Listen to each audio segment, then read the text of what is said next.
Welcome back to my study channel. Friends, our today's topic is balance sheet. In this video, we will discuss about the balance sheet MCQs. This is our 73rd video for the JKSSP jobs preparation. So friends, without wasting time, let's start. Question number 1 is another name of the balance sheet is. Here A is statement of operations, B is statement of financial position. Here answer is option B, that is statement of financial position. Next question is the balance sheet heading will specify.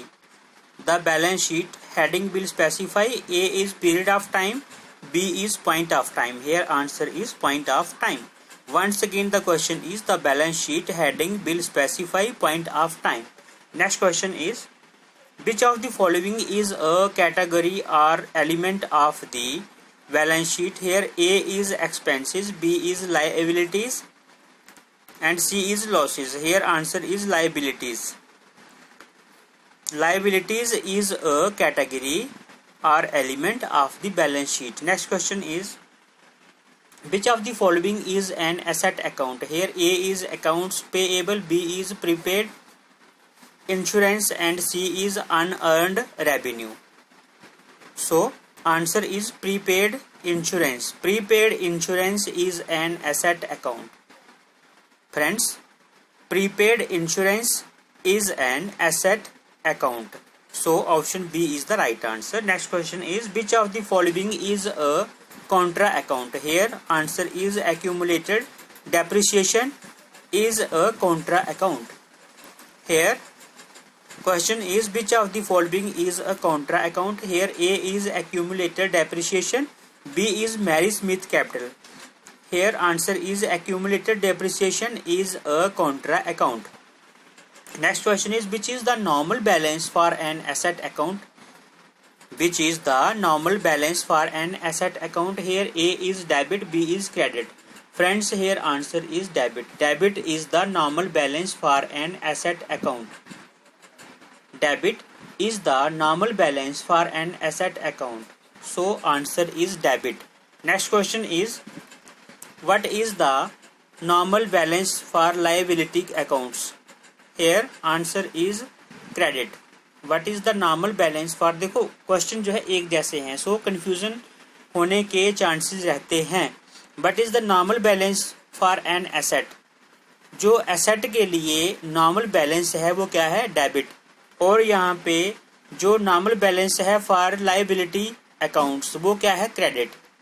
Once again the question is the normal balance for an asset account is debit और the normal balance for liability accounts is credit. So answer is credit. What is the normal balance for liability accounts? Liability के लिए जो है क्या है? Credit है और asset के लिए क्या है? हमारा debit. Next question is what is the normal balance for stockholders equity and owners equity accounts? देखो तीनों चीजें अलग अलग हैं. नॉर्मल बैलेंस जो है पूछा गया है किसके लिए? एक तो एसेट्स के लिए, एक लाइबिलिटी के लिए. सो एसेट के लिए जो नॉर्मल बैलेंस है दैट इज डेबिट. उसके बाद में जो लाइबिलिटीज के लिए नॉर्मल बैलेंस है दैट इज क्रेडिट. और उसके बाद में है normal balance for stock holders equity and owners equity accounts के लिए क्या है? Credit. So answer is credit. Next question is what is the normal balance for contra asset accounts? What is the normal balance for contra asset accounts? What is the normal balance for contra asset accounts? Here A is debit, B is credit. Here answer is credit. Credit is the normal balance for contra asset accounts.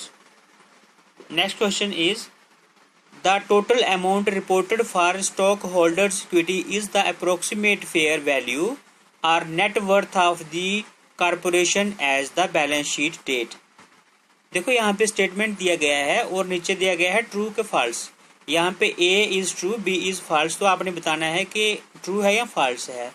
Once again the statement is the total amount reported for stockholders equity is the approximate fair value or net worth of the corporation as the balance sheet date. Here answer is false. ये जो है statement सही नहीं है, so answer is false. Next question is the book value of corporation is the total amount of stock holders equity reported on the balance sheet. यहाँ पे भी जो दिया गया है नीचे ट्रू और फॉल्स पूछा गया है। So here answer is true. Option A is the right answer. The book value of corporation is the total amount of stock holders equity reported on the balance sheet. This is true. Next question is which of the following would not be current asset? Here A is land, B is accounts receivable and C is prepaid insurance. So friends, here option A is the right answer. Land would not be current asset. ठीक है, land would not be current asset. So land is the correct answer. Next question is which of the following would be a current liability? Here A is not payable due to 2 years. उसके बारे में B is unearned revenue. Here unearned revenue is the right answer. Unearned revenue would be a current liability. ये हो सकता है, ठीक है। unearned जो revenue है would be a current liability. Next question is the third line of the balance sheet at the end of the year should begin with for the year ended. True or false? Friends, it is false.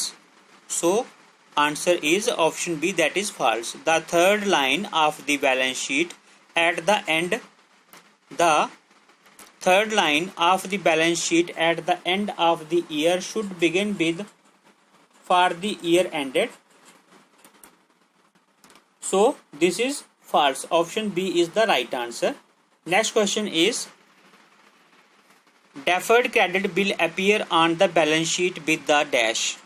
Deferred credit will appear on the balance sheet with the dash. Here answer is liabilities. जो deferred credit होता है will appear on the balance sheet with the liabilities. So option B is the right answer. Friends, हमें इन questions को 2-3 बार revise करना पड़ेगा, तब जाके जो है हमारे माइंड में बैठेंगे। और बिना इस जो टॉपिक को प्रिपेयर किए I think it is a bit difficult for us to succeed. ठीक है, if we have to succeed, we have to revise this chapter 2 or 3 times. Friends, we can't skip any of the topics because every topic is important.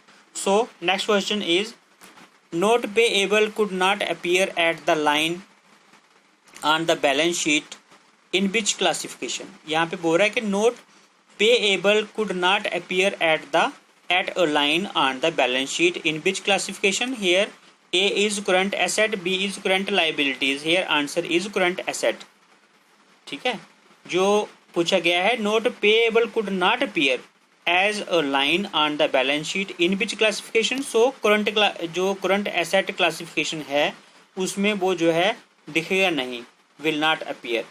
Next question is the amount reported on the balance sheet for property, plant and equipment is the company's estimate of the fair market value as the balance sheet date.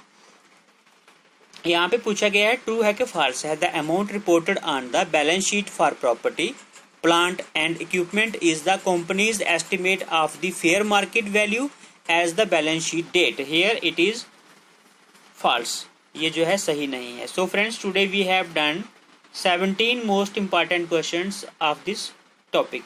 So I hope आपको ये video अच्छा लगा होगा। Friends, if you are new on my channel, please subscribe my channel and press the bell icon to get our latest notifications. So friends, thanks for watching this video. Prepare well, perform well. हमारा जो next topic रहेगा ये रहेगा concept of social accounting. Friends, इसके बाद में एक topic और है और उसके बाद में हमने ये वाला जो टॉपिक है ये भी हमने कंप्लीट कर लेना है। सो फ्रेंड्स, इसके बाद में हम फिर जो है ये जो हार्डली जो है 2 या 3 वीडियोस और बनेंगी, उसके बाद में हम नेक्स्ट जो है टॉपिक पकड़ लेंगे। तो आज अगर हम डिस्कस करें तो हमने जो है कंप्यूटर का ऑल जो क्वेश्चंस रिपीटेड हैं सारे के सारे 30 मार्क्स के अगर देखा जाए तो हमने कर लिए हैं, because you know I have prepared approx 30 videos, ठीक है, जिसमें जो है ऑल क्वेश्चंस जो है रिपीटेड हैं प्रीवियस एग्जाम्स में, वो सारे के सारे जो है रिपीटेड क्वेश्चन है। और मैंने जो है अप्रोक्स 500 क्वेश्चंस जो है वीडियो बना के डाल दिए हैं यूट्यूब के ऊपर। उसके बाद में अगर हम देखें साइंस के हमने जो है टॉपिक वाइज टॉपिक की वीडियोस बना के पूरे जो है यूट्यूब के ऊपर डाल दिए हैं। ठीक है, 30 और 30 60। उसके बारे में हम अगर बात करें इसकी जो हमने जीके का जो है, जीके का जो है 30 मार्क्स का, ठीक है, जीके का 30 मार्क्स का जो है आपको आना है, वो भी हमने पूरे के पूरे video as per the syllabus of GK SSB डाल दिए हैं। 30 कंप्यूटर, 30 जीके और 30 का ही ये टॉपिक है, कितने हो गए 90। और साइंस के हमने पूरे के पूरे टॉपिक डाल दिए हैं।